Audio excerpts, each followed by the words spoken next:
There's the negotiation theory. I'm sure you've read some of the stuff where if you throw out a number and there isn't like a big reaction from the other side, some people think, oh, well, maybe I lowballed it. Maybe I should have asked for more. Did you have that reaction when he just kind of said, yeah, okay, this sounds good? Like, did you feel like, oh, maybe I could have gotten more or asked for more?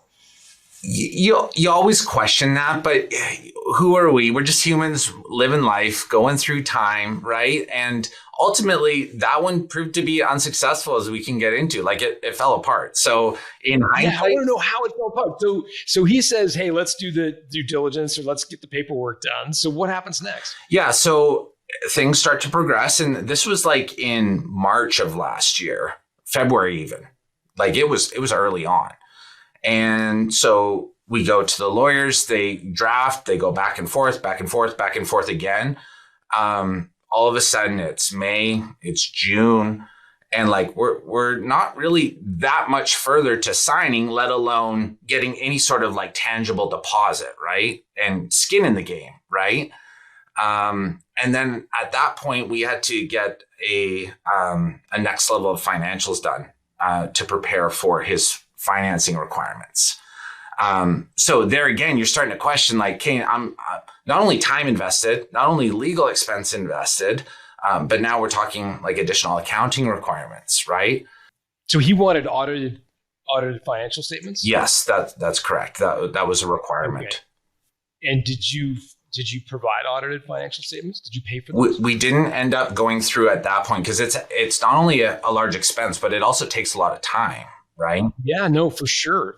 So you did not give him that? Not at that point, no. And I think what was awkward is, we were in this really weird dichotomy, right? Where a sophisticated buyer might tend to go to like higher level, more evolved industries, different types of opportunities are available.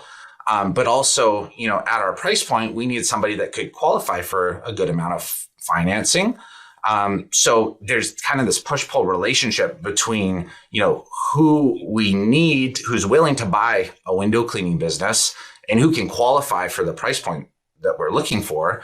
That's a pretty narrow scope down the middle, right?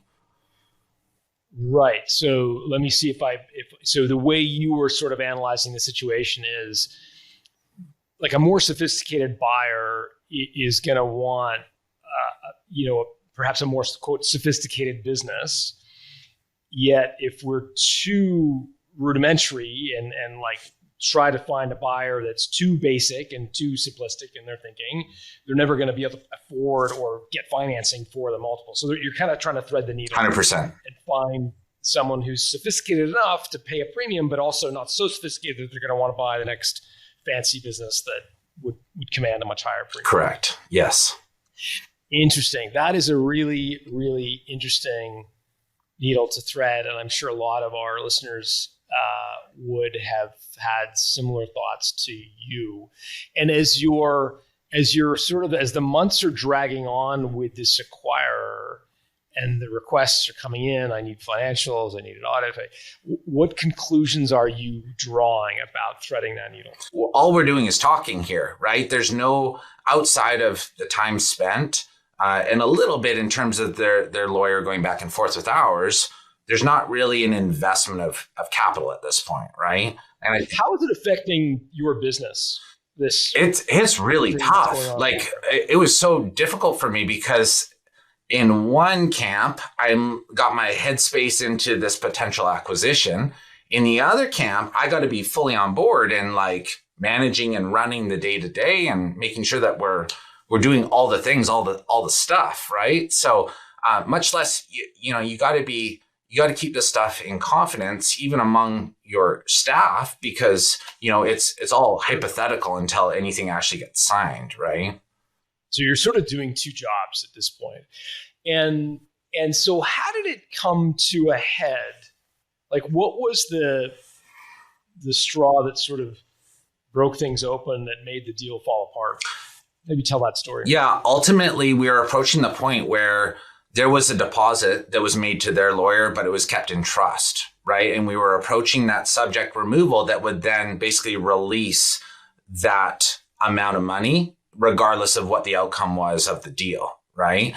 And that was kind of my line, whereas like, if we can just get across that, then I feel like maybe that's enough to just create the momentum, and, that would ultimately push the deal through. So we're coming up and closer, and then they ask for an extension.